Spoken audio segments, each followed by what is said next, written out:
तिळगुळ घ्या आणि गोड गोड बोला. असा हा आपला गोड गोड संक्रांतीचा सण जवळच आलेला आहे आणि माझ्या नवीन लग्न झालेल्या मैत्रिणींसाठी हा सण तर स्पेशलच असणार आहे. म्हणजेच पहिली संक्रांत आणि पहिल्या संक्रांतीला होणारा तिळवा. त्यामुळे आपल्याला या सणाची खूप आतुरतेने आपण वाट पाहत असतो आणि आपलं पहिल्यांदा तिळवा होतो, त्याचा एक वेगळा आनंद असतो. तर असाच हा गोड गोड सण आपण आपल्या घराला छान डेकोरेट करून आणि आपल्या मैत्रिणींना, नातेवाईकांना बोलवून तिळव्याचा आणि हळदी कुंकवाचा सण साजरा करत असतो. तर त्यामध्ये आपलं मुख्य डेकोरेशनचा पार्ट असतो आपली सुंदर अशी रांगोळी. हॅलो, कसे आहात सगळे? मजेत ना? मी अनघा डोळे या आपल्या चॅनलवरती पुन्हा एकदा तुम्हा सगळ्यांचं स्वागत आहे. चला तर व्हिडिओला सुरुवात करूया. या इथे आज मी हळदी कुंकवाचे करंडे बनवती आहे.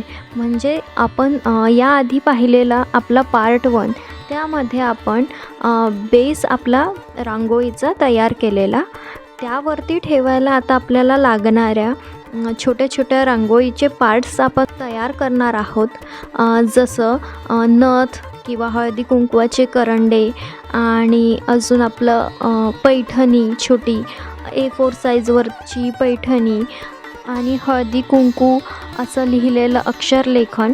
तर या पद्धतीने आपण पार्ट बाय पार्ट आता व्हिडिओज आणणार आहोत. तर माझे सगळे व्हिडिओज पाहत राहा.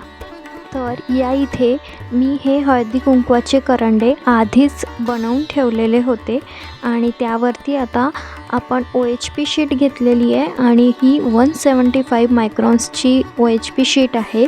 तर आपण ते काढलेल्या ड्रॉ केलेल्या आपल्या करंड्यावरती ठेवून आपण मार्करच्या सहाय्याने या पद्धतीने ते करंडे ड्रॉ करून घेतलेले आहेत.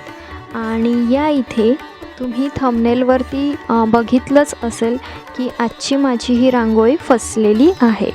तर ती कशी फसली तर मी तुम्हाला पुढे सांगते की आजकाल चांदीमध्ये सुद्धा ऑक्सिडाईज चांदीची भांडी खूप ट्रेंडमध्ये आहेत. तर त्याच पद्धतीचे करंडेसुद्धा येत असतात. मी इथे पुढे तुम्हाला मोबाईलमध्ये दाखवलेला आहे एक पिक्चर, ज्यामध्ये ऑक्सिडाईज चांदीचे करंडे आहेत. म्हणजे एक करंडा आहे. तर त्या पद्धतीनेच मी माझे हे करंडे बनवायचे ठरवले आणि आय थिंक काय चूक झाली मला माहिती नाही कलर कॉम्बिनेशनमध्ये किंवा, आणि ही रांगोळी असल्यामुळे आपल्याला चांदीचा तो फील येणारच नाही हे मला ते आधी कळालंच नाही. आणि मी एक ट्राय म्हणून हे करंडे करून बघितले आणि या पद्धतीने आपली ही रांगोळी फसली. तर म्हणजे आपण जी चांदीची भांडी बघत असतो तीच आपण रांगोळीमध्ये हुबेहूब काढणं आणि तेही या OHP शीटवरती कलरचा थोडा डिफरन्स येतो कारण तो रंग ओला होतो, त्यामुळे थोडाफार चेंज येतो. आय थिंक मी इथे व्हाईटमध्ये ब्राऊन कलर मिक्स केला आणि तो त्या करंड्यांना मी वापरला. त्यामुळे होऊ शकतं की आपल्याला तो इफेक्ट मिळाला नाही. तर तुम्ही इथे बघू शकता की हा करंडा मी बघून आपल्या या करंड्यांवरती ट्राय करायला घेतलं. पण आपण ट्राय जर केलं नाही तर आपल्याला गोष्टी कळणार नाहीत आणि ट्राय करत राहणं हेच आपलं काम आहे. ट्राय करून ज्या गोष्टी चांगल्या होतात किंवा कुठल्या गोष्टी फिसकतात, तर त्याचप्रमाणे आजची आपली ही रांगोळी फिसकटलेली आहे. तर तरीसुद्धा ही बनल्यावर खूप छान दिसत होती आणि ठेवल्यावर खूप छान दिसत होती. नंतर मला ती आवडलीच.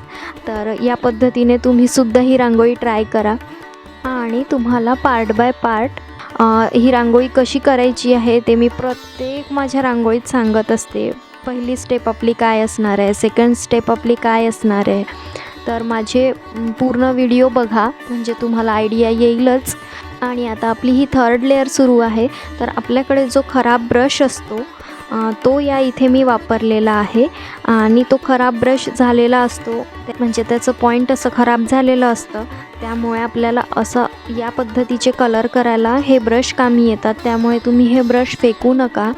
तर या इथे मी ॲक्रेलिक कलर वापरलेला आहे ब्लॅक कलरचा आणि तो थोडा रंग घ्यायचा आणि त्या ब्रशला थोडं बाजूला टॅप टॅप करायचं आणि तो रंग काढून घ्यायचा आणि त्यानंतर आपल्याला या करंड्यांवरती या पद्धतीने आपल्याला कलर करून घ्यायचा आहे. त्याने आपल्याला थोडा इफेक्ट येईल. आणि तुम्ही इथे बघू शकता आपले करंडे तयार झालेले आहेत. आपण इथे काहीच केलेलं नाही आहे, ग्लू लावलेला आहे. आणि फर्स्ट कोटमध्ये आपण रांगोळी पांढऱ्यामध्ये ब्राऊन कलर मिक्स करून तुम्ही बघितलंच असेल, तो मिक्स करून मी इथे वापरलेला आहे. आणि त्यानंतर आता आपण ब्लॅक कलर यावरती केलेला आहे ॲक्रेलिक कलरनी. आणि व्हाईट कलरचा ॲक्रेलिक कलर वापरून मी ही जी पांढऱ्या रांगोळीने फुलं बनवलेली होती त्यांना व्हाईट कलरच्या ॲक्रेलिक कलरने हायलाईट करून घेतलेला आहे. आणि या इथे आपण हळदी कुंकवाला वापरलेला पिवळा आणि लाल रंग आहे, त्याला आपण थोडं शेड यावं म्हणून त्यामध्ये थोडं ब्लॅक मिक्स करून या पद्धतीने मी शेडिंग करून घेतलेलं आहे. तुम्ही इथे बघू शकता. तर आपले हे करंडे ऑक्सिडाइज चांदीचे तर दिसत नाही आहेत, तर हे कसे दिसत आहेत हे मला कमेंट करून सांगायला विसरू नका. त्याने मलासुद्धा कळेल. मला तर ते अगदी लाकडाचे असे दिसत आहेत. तुम्हाला कसे वाटत आहेत ते बघून ते मला कमेंट करून नक्की सांगा.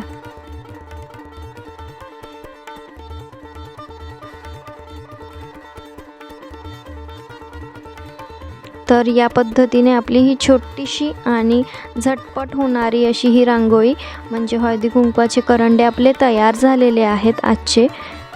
तर हा आपला सेकंड पार्ट आहे. आणि तुम्हाला जर पैठणी हळदी कुंकवासाठी तुम्हाला लागणार असेल जर पैठणीची रेडी रांगोळी, तर मी मागच्या वर्षी एक पैठणीचा व्हिडिओ शूट केलेला आहे आणि टाकलेला आहे, तो नक्की बघा. त्यामध्ये मी डिटेल तुम्हाला व्हिडिओ दिलेला आहे की आपल्याला किती बाय किती आपल्याला कागद घ्यायचा आहे आणि त्यावरती किती सेंटीमीटरने लाईन ओढायची आहे. खूप डिटेल असा तो व्हिडिओ आहे. आय होप की तो नक्कीच तुमच्या कामी येईल. तर तो व्हिडिओ जाऊन नक्की बघा. आणि तो व्हिडिओ मी A4 साईजवरती केलेला होता. आणि जर तुम्हाला बघायचा असेल तीच पैठणी A3 साईजमध्ये आपल्याला कशी करता येईल तर तुम्ही मला कमेंट करून सांगा. मी A3 साईजमध्ये सुद्धा तुमच्यासाठी पैठणी घेऊन येईल. तर या पद्धतीने आपलं पार्ट 1मध्ये आपण बॅकग्राऊंड केलेले होते. तर यावरती आपण हे सुंदर हळदी कुंकवाचे करंडे ठेवलेले आहेत आणि आपली रांगोळी झटकन तयार झालेली आहे. तर एका बाजूला मी बाई ठेवलेली आहे आणि मध्ये आपले हळदी कुंकवाचे करंडे. हा पार्ट 2 आहे आणि पार्ट 3मध्ये आपलं काय येणार आहे हे बघण्यासाठी माझे व्हिडिओज बघत राहा. तर या पद्धतीचे आपले हे हळदी कुंकवाचे ऑक्सिडाइज चांदीचे मी करंडे बनवायचा प्रयत्न केला, पण ते फिसकटले. तरीसुद्धा ही आपली रांगोळी खूप छान दिसत आहे आणि ती ठेवल्यावर खूप उठून दिसती आहे. तर तुम्हीसुद्धा नक्की ट्राय करा आणि या पद्धतीने करंडे बनवून बघा. कारण तेच करंडे आपल्याला यूट्यूबवरती खूप मिळतात एकसारखे. त्यामुळे मी विचार केला की काहीतरी आपण नवीन घेऊन यायचं आणि तेच आपण प्रयत्न केले. तर त्यामधनं चुका होतात पण नक्कीच काहीतरी एंड ऑफ द रिझल्ट खूप छान येतो असं मला कळलेलं आहे. तर तुम्ही इथे बघू शकता आपले करंडे खूप छान दिसत आहेत, वेगळे काहीतरी दिसत आहेत. तर या पद्धतीने तुम्हीसुद्धा ट्राय करा आणि मला कमेंट करून सांगायला विसरू नका. आजचा व्हिडिओ आवडला असेल तर लाईक करा, शेअर करा आणि नवीन असाल चॅनलवरती तर सबस्क्राईब करायला विसरू नका. आणि तुमच्या फ्रेंड्स आणि फॅमिलीमध्ये ही आपली हळदी कुंकवाची पार्ट बाय पार्ट येणारी सिरीज शेअर करायला विसरू नका. चला तर भेटूया नेक्स्ट पार्टमध्ये. तोपर्यंत बाय बाय आणि व्हिडिओज पाहत राहा.